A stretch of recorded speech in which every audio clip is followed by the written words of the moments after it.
Hello everyone, आपकी Deepika ma'am. आज से हम क्लास 10 की मैथमेटिक्स स्टार्ट करने वाले। जो भी बच्चे क्लास 9 से 10th में गए हैं उन्हें हम बता दें कि क्लास 10th में हमारा बोर्ड एग्ज़ाम होता है और थोड़ा सा टफ भी होता है। आज हम मैथमेटिक्स स्टार्ट करेंगे और मैथमेटिक्स में आपके नंबर बहुत कम आते हैं, तो हम आपके लिए ही ये वीडियो लेके आए हैं। आपका हर एक पॉइंट, हर एक क्वेश्चन और हर एक प्रॉब्लम को सॉल्व करेंगे, जिससे कि आपके मैथ में बहुत अच्छे नंबर आए। और आपको क्या करना है, मेरी हर एक वीडियो को देखना है और हर एक चीज़ को नोट करते रहना। सिर्फ कुछ मिनट में आपको बहुत अच्छा रिजल्ट मिलेगा।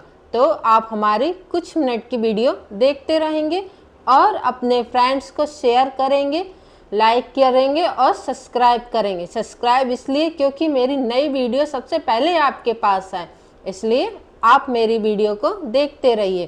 तो चैप्टर नंबर 1 इंट्रोडक्शन, उससे पहले आज का शुभ विचार देख लेते हैं, जिससे आपको एनर्जी मिलेगी। तो आपका शुभ विचार क्या है? कड़ी मेहनत का कोई विकल्प नहीं है, सफलता कड़ी मेहनत से मिलती है। आपको पता है, हम लोग जब भी मेहनत करने जाते हैं हम कोई भी ऑप्शन नहीं देखते, सिर्फ मेहनत पे ध्यान देते हैं। और आपको पता है, मेहनत से ही हम सफल हो पाते हैं। तो आपको इतनी मेहनत करनी है, बोर्ड एग्जाम में मैथमेटिक्स में बहुत अच्छे नंबर लेके आने हैं। जो बच्चों के नंबर कम रह जाते हैं, तो आज से आप पढ़ाई स्टार्ट करेंगे और मेरी हर एक वीडियो को देखेंगे और उसे नोट करेंगे। तो आज से हम चैप्टर नंबर 1 का इंट्रोडक्शन स्टार्ट करते हैं। सबसे पहले देखेंगे रियल नंबर। रियल नंबर क्या होता है हमारा? रियल नंबर को हम लोग नंबर सिस्टम भी बोलते हैं और रियल नंबर भी बोलते हैं। और याद रखना, जो आपका चैप्टर नंबर 1 है रियल नंबर, वो आपका 6 नंबर का आता है। तो याद रखना, चैप्टर नंबर 1 आपने क्लियर कर लिया, आपको सिर्फ हमारी वीडियो देखनी है और नोट करना है। तो आपके 6 नंबर कहीं नहीं गई, ये गारंटी मेरी है। तो 6 नंबर में आप याद रखना, 1 नंबर का एक क्वेश्चन होगा आपका, 2 नंबर का एक क्वेश्चन होगा और एक 3 नंबर का एक क्वेश्चन होगा। तो आप बहुत अच्छे से चैप्टर नंबर 1 क्लियर कर लेते तो आपके 6 नंबर पक्के। तो सबसे पहले देखते हैं रियल नंबर। आप याद रखना, एक एक डिटेल देखेंगे, आपके ऑप्शन में भी आएंगे, ऑब्जेक्टिव आते हैं, वो 1 नंबर का होता है या 2 नंबर का। तो आपको क्या करना, एक एक पॉइंट क्लियर करना है, जिससे क्या आपसे कहीं भी क्वेश्चन पूछा जाए तो आपका नंबर कहीं ना जाए, तो आप उस नंबर को बहुत अच्छे से क्लियर कर सकें। तो आपका दे रखा है पहले तो रियल नंबर। रियल नंबर को नंबर सिस्टम से भी जानते हैं। याद रखना, रियल नंबर क्या होता है, जो क्लास 9th में हमने रियल नंबर पढ़ा था वही हमारा रियल नंबर है। तो याद रखना, आपको क्लास 9th का रियल नंबर चाहिए तो हम आपको कमेंट बॉक्स में क्लास 9th का रियल नंबर की भी वीडियो सेंड कर देंगे। तो आपको देखना है, एक बार हम फिर देखते क्लास 10th का रियल नंबर क्या कह रहा है। इसमें क्या है, रियल नंबर रैशनल नंबर भी होते हैं और इरेशनल नंबर भी होते हैं। याद रखना, दोनों को मिला के हम लोग रियल नंबर बनाते हैं। तो रैशनल नंबर में याद रखना, नेचुरल नंबर के रूप में भी हो सकता है, होल नंबर के रूप में भी हो सकता है, इंटीजर में भी हो सकता है और फ्रैक्शन में भी। तो सबसे मेन चीज़ है, आपको ये पता होना चाहिए रैशनल नंबर क्या होता है। तो रैशनल नंबर याद रखना, जो P/Q की फॉर्म में होता है और Q = 0 होता है। जिसका डिनोमिनेटर हमारा 0 ना हो वो हमारा होता है रैशनल नंबर। फ्रैक्शन के रूप में लिखा होता है, जैसे मान लो 2/3। अब आपने देखा जो ये 3 है वो हमारा 0 नहीं है, तो इसका मतलब क्या है, वो रैशनल नंबर है। तो रैशनल नंबर को हमने कहा नेचुरल नंबर में भी हो सकते हैं, होल नंबर में भी और इंटीजर नंबर में भी, फ्रैक्शन में भी। तो अब हम ये जानेंगे नेचुरल नंबर क्या होता है। नेचुरल नंबर को n से रिप्रेजेंट करते हैं और नेचुरल नंबर आपको पता है 1 से स्टार्ट होता है। 1 2 3 4 5 6 ... जितनी भी हमारी काउंटिंग होगी जो 1 से स्टार्ट होगी वो हमारे नेचुरल नंबर होते हैं। और होल नंबर क्या होते हैं, होल नंबर को याद रखना W से रिप्रेजेंट करते हैं। तो होल नंबर सारे नेचुरल नंबर भी आएंगे और 0 भी आपका ऐड होगा। ये 0 से स्टार्ट होता है और ये 1 से स्टार्ट होता है। याद रखना, आपका 1 नंबर के क्वेश्चन में ये भी आ सकता है कि होल नंबर क्या होते हैं। तो उसमें आपको ऑप्शन दे रखा होगा, तो ध्यान रखना 0 से स्टार्ट होता है जीरो और जितने भी हमारे नेचुरल नंबर पीछे होते हैं वो सब हमारे होल नंबर होते हैं, डॉट डॉट। और ये जरूरी नहीं है आपके क्लास 10th में ही है, ये आपके हर कंपटीशन में ये सारी चीज़ें जरूर आती हैं। तो आप इस चीज़ को बहुत अच्छे से माइंड में फिक्स कर लें। उसके बाद क्या है, इंटीजर। इंटीजर को हम लोग जेड से रिप्रेजेंट करते हैं, याद रखना है। और इंटीजर क्या होते हैं, आपने देखा होगा नंबर लाइन में हम लोग, इसमें हमारा पॉजिटिव भी होता है और इसमें हमारा निगेटिव भी होता है, जो हमारे नंबर लाइन में शो कर जाएं। तो ये पॉजिटिव वाले और ये निगेटिव वाले, या फिर अंडर रूट में भी हमारे होते हैं, ये भी हमारे क्या होते हैं, इंटीजर, जिसमें प्लस माइनस दोनों में किसी में भी हो सकते हैं। अब ये फ्रैक्शन, फ्रैक्शन क्या होता है, ये भी हमारा प्लस का होता है माइनस का होता है। कैसे, जैसे मान लो लिख दिया हमने 2/3, ये माइनस का हो गया, माइनस का साइन लग गया, और एक 2/3 ये प्लस का हो गया, तो वो भी तो हमारा रैशनल नंबर होता है। तो याद रखना, रैशनल नंबर फ्रैक्शन के रूप में होता है, जिसमें P/Q की फॉर्म में होता है। अब इसके बाद देखते हैं इर्रेशनल नंबर। इर्रेशनल नंबर क्या होता है, इर्रेशनल नंबर वो होते हैं जो हमारे P/Q की फॉर्म में नहीं होते हैं, इसमें P/Q की फॉर्म में होते हैं। इसमें याद रखना, जो हमारे परफेक्ट स्क्वायर नहीं बनते हैं वो हमारे क्या होते हैं, रैशनल नंबर। जैसे √2 हो गया, √3 हो गया, √5 हो गया, ये हमारे क्या हो जाएंगे, जो हमारे परफेक्ट स्क्वायर नहीं बनते हैं वो हमारे हो जाएंगे इर्रेशनल नंबर। ये √ वाला एक क्वेश्चन जरूर आता है और ये रैशनल नंबर में जरूर आएगा आपका, तो इस चीज़ का ध्यान रखना। आपको 6 नंबर कहीं नहीं जाने देना है, तो अच्छे से हर एक चीज़ पॉइंट को क्लियर करेंगे, गारंटी हम देते हैं, हर एक पॉइंट आपका क्लियर करेंगे। बस आपको इस वीडियो को अच्छी तरीके से देखना है और अच्छे से नोट करना है। इसके बाद नेक्स्ट देखते हैं decimal expensive. Decimal expensive 2 part में डिवाइड है आपका, टर्मिनेटिंग और नॉन टर्मिनेटिंग। टर्मिनेटिंग क्या होता है, जिस डिजिट का एंड हो जाए, जैसे कि एग्जाम्पल में लेते हैं 2.5, ये भी आपने क्लास 9th में पढ़ा हुआ है, तो एक बार फिर देख लें 2.5। जैसे मान लो इसके बाद कोई आंसर नहीं, यहाँ पे आपका रिमाइंडर 0 हो गया, तो क्या हो जाएगा आपका टर्मिनेटिंग। जैसे कि मान लो 2.456 यहीं पे एंड हो गया, तो क्या हो जाएगा ये टर्मिनेटिंग। एक डिवाइड करके भी हम आपको बता दे रहे, जैसे 2 का डिवाइड हमने किया, 2 3 × 6,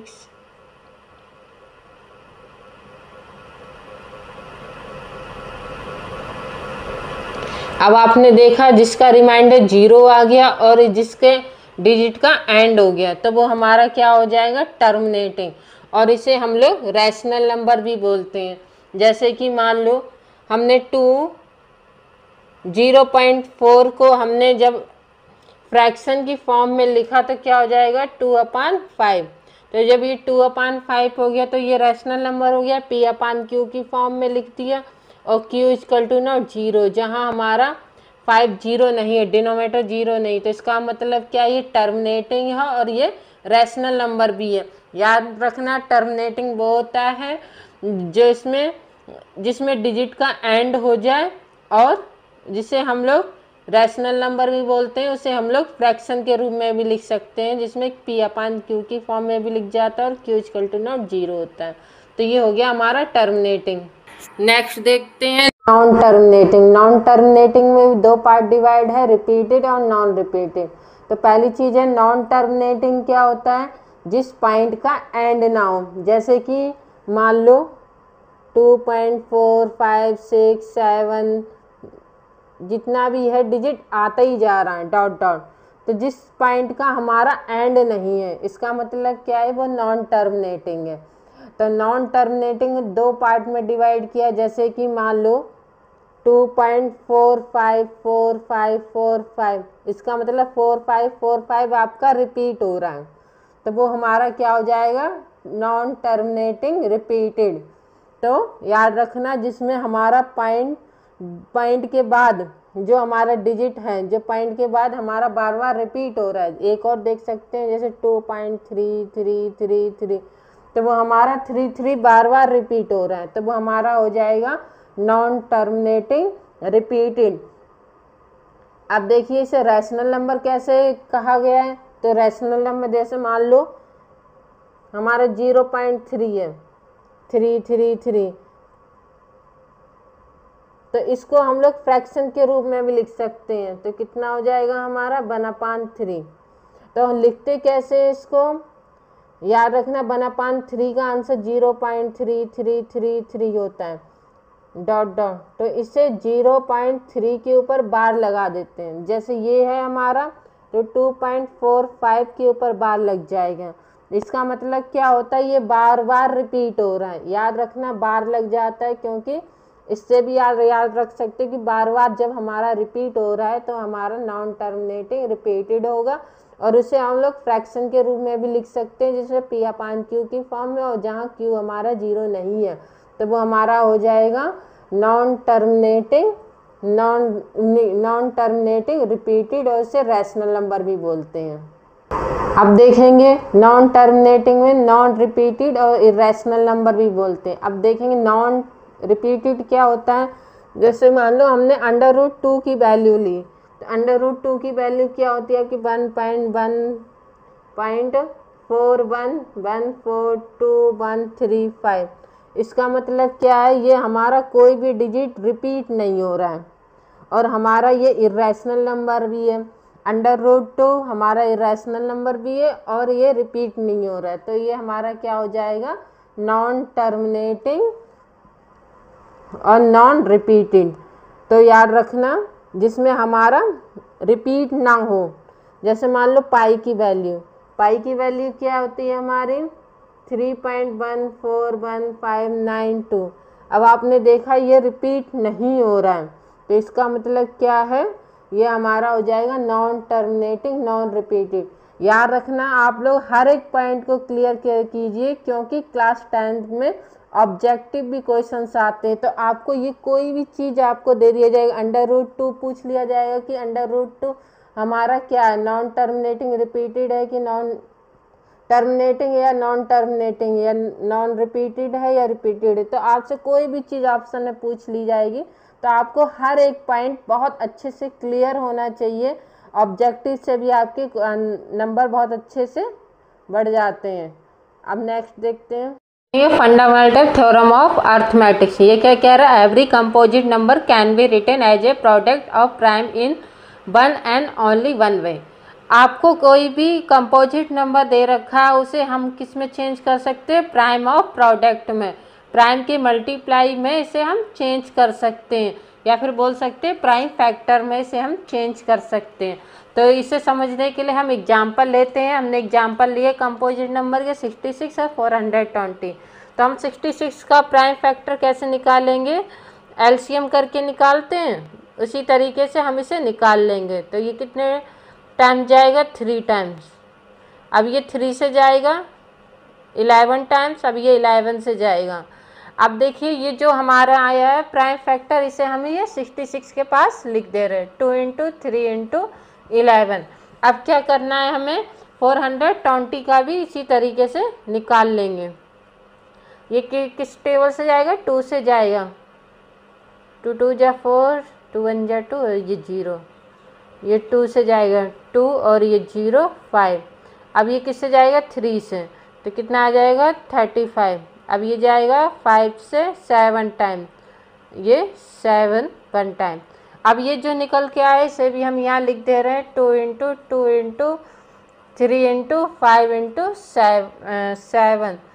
अब देखिए हमने क्या किया, ये जो आपको कंपोजिट नंबर दे रखा था, तो हमने इसे प्राइम के मल्टीप्लाई में लिख दिया, प्राइम फैक्टर में लिख दिया। अब देखिए आपसे कहा जाए एलसीएम और एचसीएफ निकालना है, तो एलसीएम एचसीएफ निकालने के लिए सबसे पहले बहुत ध्यान रखना कि हमें प्राइम फैक्टर की ज़रूरत पड़ेगी। जब तक आपके पास प्राइम फैक्टर नहीं होगा तब तक आप ना एलसीएम निकाल सकते हो ना ही एचसीएफ।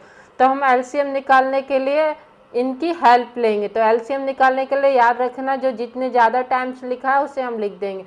जैसे ये 2 1 टाइम्स लिखा है, इसमें 2 टाइम्स लिखा है, तो हमें ये 2 टाइम्स लिखना है। ऐसे ये 3 1 टाइम्स लिखा है तो 1 टाइम्स लिख देंगे। अब ये देखिए 5 एक ही बार लिखा है, 1 टाइम्स ऊपर नहीं लिखा है तो 1 टाइम्स लिखा जाएगा और ये 7, 5 से बड़ा 7 है और इसके बाद 11। अब इसका हम करेंगे मल्टीप्लाई तो आ जाएगा हमारा 4620। तो हमारा एलसीएम निकल आया। एलसीएम निकालने के लिए जितने टाइम्स ज़्यादा लिखा है वही हम इसे लिख के मल्टीप्लाई कर देंगे तो हमारा एलसीएम आ जाएगा। अब एचसीएफ देखेंगे। एचसीएफ में आपको पता है कि कॉमन देखा जाता है। अब देखिए इसमें कॉमन मिल रहा है 2 में तो 1 टाइम लिखा जाएगा जब कॉमन मिलता है तो 2 और इसमें 3। अब देखिए ना 5 मिल रहा है ना 7 ना 11 तो हमारा सिर्फ 2 और 3 था जो हमारा कॉमन निकल आया। अब इसका मल्टीप्लाई कर देंगे। याद रखना इससे बहुत सारे एग्जाम में क्वेश्चंस आते हैं, ऑब्जेक्टिव भी आते हैं और आपके सॉल्व करने के लिए भी आते हैं। तो बहुत ध्यान से इसे सीख लेंगे जिससे कि आप अपनी एक्सरसाइज को ईजी कर सकेंगे। एलसीएम एंड एचसीएफ का अब इसका रिलेशन देखेंगे। तो इसका फार्मूला क्या होता है रिलेशन का? First number into second number equal to LCM into HCF. तो आपको जैसे दे रखा होगा इसमें फर्स्ट नंबर दे रखा है 66, सेकेंड नंबर दे रखा है 420 और एचसीएफ दे रखा है 6 और एलसीएम दे रखा है, निकालना है, दे नहीं रखा है। तो याद रखना आपको कोई 3 नंबर दे रखे हैं, 1 नंबर निकालना है तो आप इस फार्मूले का यूज करेंगे। तो हम इसे देखें किस तरीके से सॉल्व करेंगे। फर्स्ट नंबर आपका दे रखा है 66 और सेकंड नंबर दे रखा है 420 और एलसीएम नहीं दे रखा तो एलसीएम ऐसे इस तरीके से लिख देंगे और एचसीएफ हमें 6 दे रखा है। तो हम इसे सॉल्व करेंगे। फार्मूला बहुत ध्यान से याद रखना, ये एग्जाम में बहुत ज़्यादा आते हैं। तो अब हम क्या करेंगे एलसीएम निकालना है तो ये 6 हमारे ये डिवाइड में चला जाएगा तो 66 इंटू 420 अपान का 6 और ये एलसीएम। अब क्या करेंगे 6 से 66 कैंसिल हो जाएगा 11 टाइम्स और 11 का मल्टीप्लाई हम करेंगे 420 में तो कितना आ जाएगा एलसीएम हमारा 4620। तो हमारा एलसीएम निकल आया। ऐसे ही आपको मान लो कि एचसीएफ निकालना है और आपको एलसीएम दे रखा तो इसी तरीके से निकालना है या फिर फर्स्ट नंबर आपको नहीं दे रखा या सेकंड नहीं दे रखा, कोई एक नंबर नहीं दे रखा तो आप इसी फार्मूले का यूज़ करेंगे और सॉल्व करेंगे। अब इसके बाद नेक्स्ट देखेंगे। अब देखिए क्या है प्रूव √2 इज इरेशनल। तो आपको प्रूव करना है कि √2 इरेशनल है। तो सबसे पहले हम क्या करेंगे इरेशनल को प्रूव करने से पहले इसे रैशनल मानिए। क्यों? जब हम रैशनल को सॉल्व करेंगे रैशनल नहीं निकल के आएगा तभी तो हमारा इरेशनल होगा। तो हम लेट कर ले रहे हैं, let as assume the contrary the √2 is rational. तो हमने लेट कर लिया कि √2 है वो रैशनल नंबर है। तो रैशनल नंबर आपको पता है बहुत अच्छे से क्या होता है कि वो P/Q की फॉर्म में होते हैं जिसमें Q क्या होता है इक्वल टू नॉट 0 होता है। तो A/B मान लिया, आप चाहे P/Q मान लें चाहे कुछ भी मान सकते हैं। तो A और B क्या होता है हमारा, ये होता है हमारा को प्राइम। अब कहोगे को प्राइम क्या होता है?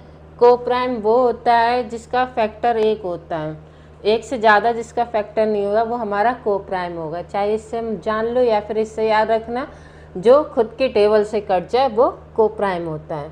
तो जो खुद के टेबल से कट जाए किसी और टेबल से ना कटे वो को प्राइम होगा। अब इसका मल्टीप्लाई इसमें कर देंगे तो क्या हो जाएगा √2b इक्वल टू a। अब दोनों में स्क्वायर कर देंगे तो लिख दे रहे स्क्वायरिंग बोथ साइड। स्क्वायर कर देंगे तो √2b का whole square equal to a का स्क्वायर। अब देखिए a का होल स्क्वायर। अब देखिए क्या करेंगे ये 2 है √2 और ये स्क्वायर तो √2 का स्क्वायर होगा तो ये जो स्क्वायर है ये √ कैंसिल हो जाएगा तो क्या बचेगा 2। अब ये b का भी तो स्क्वायर होगा तो b स्क्वायर इक्वल टू इसका क्या हो जाएगा a स्क्वायर। ठीक, अब आप जानो जो ये a स्क्वायर है इसको कौन कौन डिवाइड कर रहा है, 2 भी कर रहा है b भी कर रहा है। तो इसके लिख सकते हैं हम a square is divisible by 2। अब ए स्क्वायर की क्या है 2 हमारा डिवाइड कर रहा है, वही हमने लिख दिया। अब जब ए स्क्वायर कर रहा है, अब आपको पता है ए भी तो हमारा डिवाइड कर रहा है, तो इसे भी हम लिख दे रहे हैं।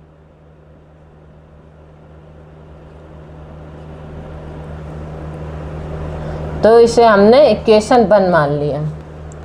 अब क्या करेंगे हम, a इक्वल टू 2c एक इंटीजर मान ले रहे हैं, जिसमें c इज एन इंटीजर। तो क्या है, c एक इंटीजर है, हमने मान लिया। अब क्या करेंगे, ये जो है उसको इक्वेशन 1 में क्या रखेंगे, इसे पुट कर देंगे। तो इक्वेशन 1 में पुट कर देंगे, यहाँ लिख दे रहे हैं हम। तो क्या हो जाएगा हमारा 2b square equal to 2c का होल स्क्वायर। हमने इस वाली इक्वेशन में इसे पुट कर दिया। तो हमें a की जगह क्या रखना था 2c, तो हमने a की जगह 2c रख दिया। अब हम इसे सॉल्व करेंगे तो क्या आ जाएगा हमारा, 2b का स्क्वायर है तो 2b स्क्वायर, और इसका 2c का स्क्वायर क्या आ जाएगा 4c स्क्वायर। ठीक, अब ये 2 से 4 कैंसिल हो जाएगा, तो क्या यहाँ 2 बचेगा, तो क्या हो जाएगा b square equal to 2c square. अब आप देख रहे हो, अब ये जो 2c है ये इससे b से डिवाइड हो रहा है, तो हम इस चीज़ को लिख देंगे, जैसे a से डिवाइड 2 हो रहा था ऐसे ही हम लिख देंगे कि b square is divisible by 2। अब क्या है, ये b2 क्या है, डिवाइड हो रहा है 2 से। इसी तरीके से b क्या हो जाएगा, ये भी हमारा डिवाइड हो जाएगा।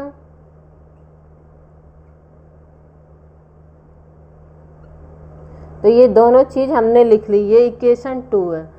अब इसे हम लिखेंगे।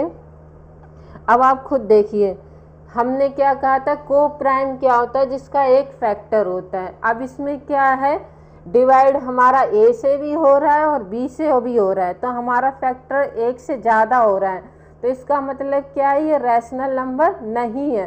तो हम अब क्या लिख देंगे, अब हम लिख देंगे a and b having common factor 2। अब देखिए a और b जो है हमारा फैक्टर a नहीं है 2 है, इसलिए वो रैशनल नंबर नहीं है, इरैशनल नंबर है। तो so this contradiction is assumed because of our wrong assumption।